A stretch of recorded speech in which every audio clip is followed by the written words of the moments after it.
Hi, boys and girls. This is Mrs. Acker. Today we're going to figure out how to find the area of irregular shapes. Now we're going to begin by going through the two wonderful strategies that the book has given us for figuring out the area of irregular shapes. And then I'm going to show you Mrs. Acker's strategy. And that way you can figure out which strategy best works for you. Let's start by reading the top. It says, to estimate the area of an irregular shape, you can add squares on a grid, or you can subtract squares from a larger area. Let's visit the adding squares strategy. First, count the number of whole squares. There are 12 whole squares. Well, I like to count just to make sure they're right. Let's see. 1, 2, 3, 4, 5, 6, 7, 8, 9, 10, 11, 12.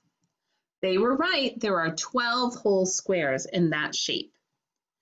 Then it says, count the partial squares. There are 4 partial squares, and I'm sure most of you noticed I put down my pen and I picked up my colored pencil. And I did that so that you could see the partial squares a little bit more clearly. This is one. This is one. This is one. And this is one. So these are our partial squares. The next sentence says, or the next step says, estimate how many whole squares the partial squares would equal. They give us the answer. They equal 2 whole squares. Let's double check that they're right. This partial square looks like half of a whole square. This partial square also looks like half of a whole square. So if I were to put these two together, they would equal 1 whole square. So I'm going to put an equal sign here and the number 1. They do equal 1 whole square. Now this partial square looks like half of a whole square. So does this one. So if I were to put these two together, they would also equal 1 whole square. So they're right. The 4 partial squares equal 2 whole squares. The next step says, finally, add the whole squares and the estimate for the partial squares to find the total estimated area.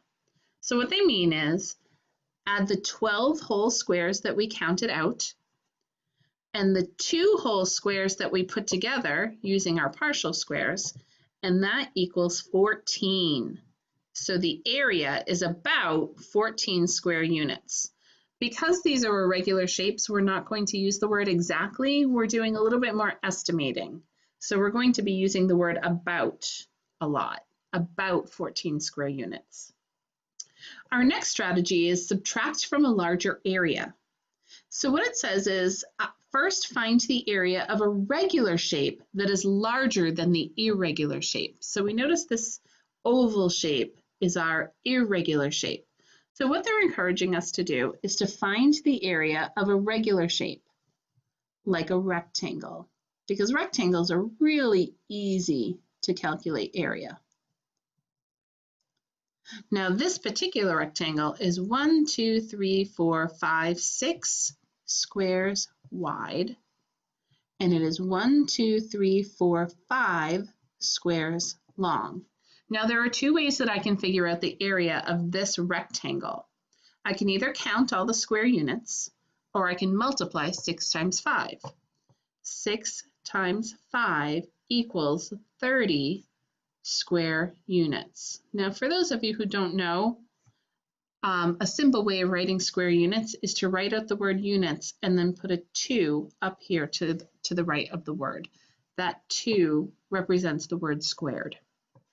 The other way we could do it, as we said, is to count the square units. So I'm going to do that just to double check my math. 1, 2, 3, 4, 5, 6, 7, 8, 9, 10, 11, 12, 13, 14, 15, 16, 17, 18, 19, 20, 21, 22, 23, 24, 25, 26, 27, 28, 29, 30. So I got 30 on that count too. Let's go down to the next step. The gray rectangle, which mirrors the one that I've done up here, has an area of 30 square units, which is exactly what I found up here. Now subtract the squares that are not part of the irregular shape. there is about 1 square subtracted at each corner. So subtract 4 squares. So what they're saying is there is about 1 square subtracted at each corner. This one, this one, this one, and this one right here. Now, if you are a real stickler for making sure that you are being 100% accurate, there's a little piece missing from each square, but there's also another little piece down here and up here. So it kind of balances out and it kind of equals out. And remember, we're estimating. These are not going to be exact areas. So it's okay to be close enough. So if I were to take those 30 square units and subtract the 4 squares that we found at each corner, I would get a total of 26 square units. And again, I can use units squared, or you can use the words square units. So those are the two strategies that the book invites us to use, and they're both wonderful strategies. And I have another one, and you can choose to use the one that I'm about to show you, or either one of these. Any one of them will be great strategies for you as you move forward through this skill. I like to think of finding area of irregular shapes kind of like a puzzle. So what I do is I go through and I color in the whole square units first. Now I know you saw that I have some colored pencils. I prefer colored pencils for this task because particularly very sharp colored pencils, as you can see, I have a bunch of really sharp colored pencils here because they have that really fine tip. We're going to be coloring in really, really, really tiny sections of squares. So markers and crayons might have really thicker tips. The colored pencils really give us a little bit more accuracy when we're doing our coloring. So the first thing I do when I'm trying to figure out area of an irregular shape is I color in my square units. So I'm just going to take one of my colors. I've chosen blue. And for this shape, I'm going to color in all my square units, the full squares that I have right here. And there are 6 of them. Hopefully you guys found that too. And I'm just going to finish coloring those in. See how the nice pointy tip of the colored pencil really makes this a lot easier? Awesome. So now what I'm going to be doing is I'm going to be piecing little parts of squares together to try and make a whole square. For example, when I see this piece of a square right here, I notice most of the square is inside the shape. I only need a little tiny piece of square to finish off this square unit right here. And I notice that there is a little tiny piece of square right up here. So I'm going to match these 2 pieces together and call that green section that I've colored in 1 square unit. Now I'm going to choose a different color, and I notice that this has a little under half of a square unit in this section. So what I'm looking for is another square or another part of this triangle that has a little bit more than a square unit colored in, or a little bit more of a square unit within the triangle. Can you guys find a piece like that? This is the one that I chose. Right there. So I feel like if I were to put these 2 orange pieces together, they would equal a square unit. So now I'm going to choose another color, maybe red. And I see that this piece right here is almost an entire square unit. So I'm going to color that in and look for a piece that's just a little tiny itty bitty missing piece.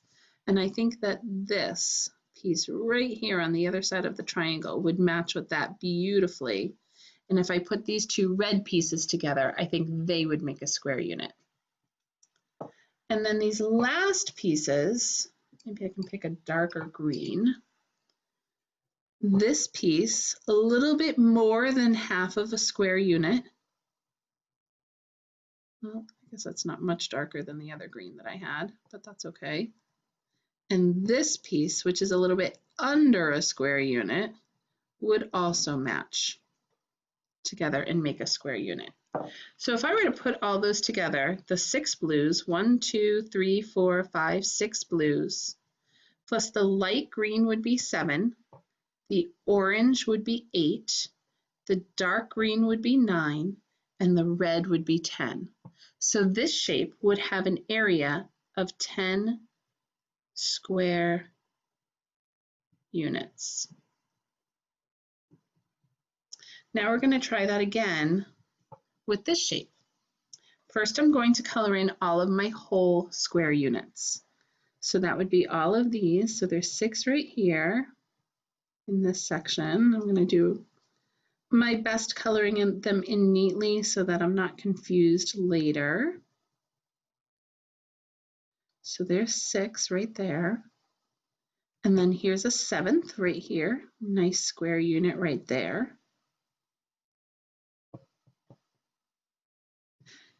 I'm going to count this as a full square unit because I realize it's missing just a smidgen of a square unit, but I want you to remember that we are estimating.